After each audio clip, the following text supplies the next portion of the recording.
استاد کا مقام۔ السلام علیکم ویورز۔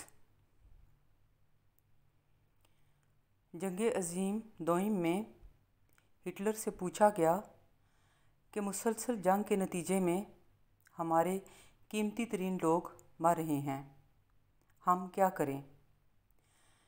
ہٹلر نے جواب دیا، اگر ہو سکے تو اپنی قوم کے اساتذہ کو کہیں چھپا دو۔ اگر استاد محفوظ ہیں تو یہ قیمتی لوگ پھر تیار ہو جائیں گے۔ ہٹلر کے اس قول سے یہ بات واضح ہوتی ہے کہ استاد ہی کسی قوم کا سب سے قیمتی سرمایہ ہیں۔ انسانی زندگی میں خود شناسی ہی سب سے بڑا عمل ہے۔ یہ نہ ہو تو انسان ایک مشین سے زیادہ اہمیت نہیں رکھتا۔ خود شناس شخص خوابیدہ ہے، وہ ایک نہیں بلکہ بہت سے اشخاص کا مجموعہ ہے، وہ ایک گروہ ہے۔ خود شناسی کے عمل اور اس کی تربیت کا کام استاد ہی سر انجام دیتا ہے۔ والدین بچے کو اس دنیا میں لانے کا سبب بنتے ہیں، لیکن ان کو دنیا میں رہنے کا ہنر اور کامیاب بنانے کا دار و مدار استاد کے سر پر ہے۔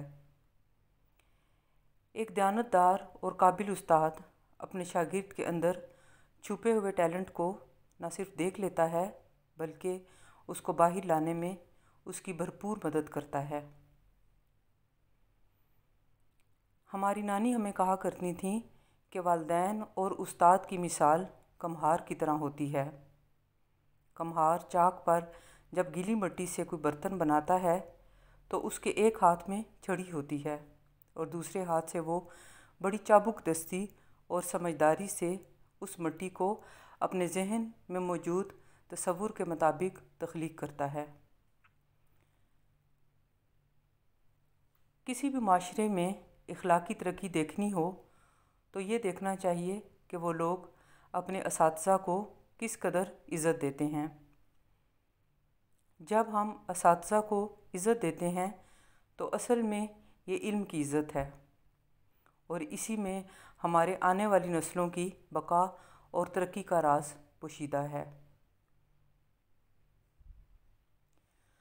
نہج البلاغہ میں حضرت علی کرم اللہ وجہہ الکریم کا ارشاد مبارک ہے کہ استاد کی عزت کرو، اپنی زبان کی تیزی اس پر نہ آزماؤ جس نے تمہیں بولنا سکھایا، اپنی چرب زبانی اسے نہ دکھاؤ جس نے تمہیں سیدھا کیا۔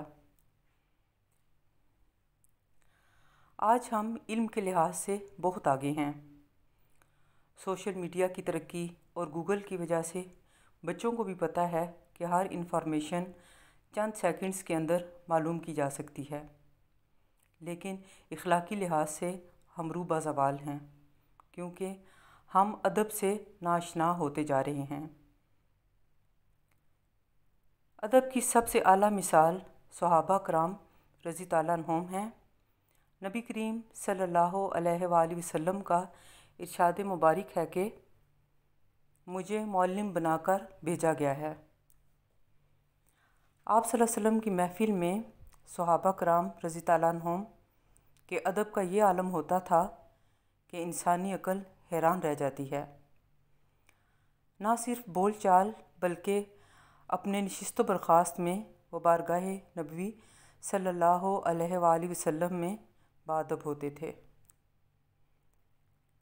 ان کے علاوہ اہل بیت اطہار رضی اللہ عنہم، اولیاء کرام رحمۃ اللہ علیہم، مثلاً مولانا روم اور شمس تبریز کا تعلق علامہ اقبال کا اپنے اساتذہ خاص طور پر سید میر حسن کے ساتھ تعلق سید میر حسن فیض احمد فیض کے بھی استاد تھے۔ بابا بلے شاہ کا اپنے مرشد شاہ عنایت قادری، حضرت نظام الدین اولیاء اور امیر خسرو اور ان کے علاوہ بے شمار تاریخ میں ہمیں مثالیں ملتی ہیں جو کہ ہمارے لیے قابل تقلید ہیں۔ ادب کے بارے میں سلطان باہو رحمۃ اللہ علیہ نے کیا خوب فرمایا ہے۔ تسبیح پھری پر دل نہ پھریا، کی کرنا تسبیح پھیر کے ہو۔ علم پڑھیا پر ادب نہ سکھیا، کی کرنا علموں پڑھ کے ہو۔ جاگ بنا دودھ جمدے نہ ہی باہو، بھاویں لال ہومن کڑ کڑ کے ہو۔ آپ سب کا بہت شکریہ۔ اللہ حافظ۔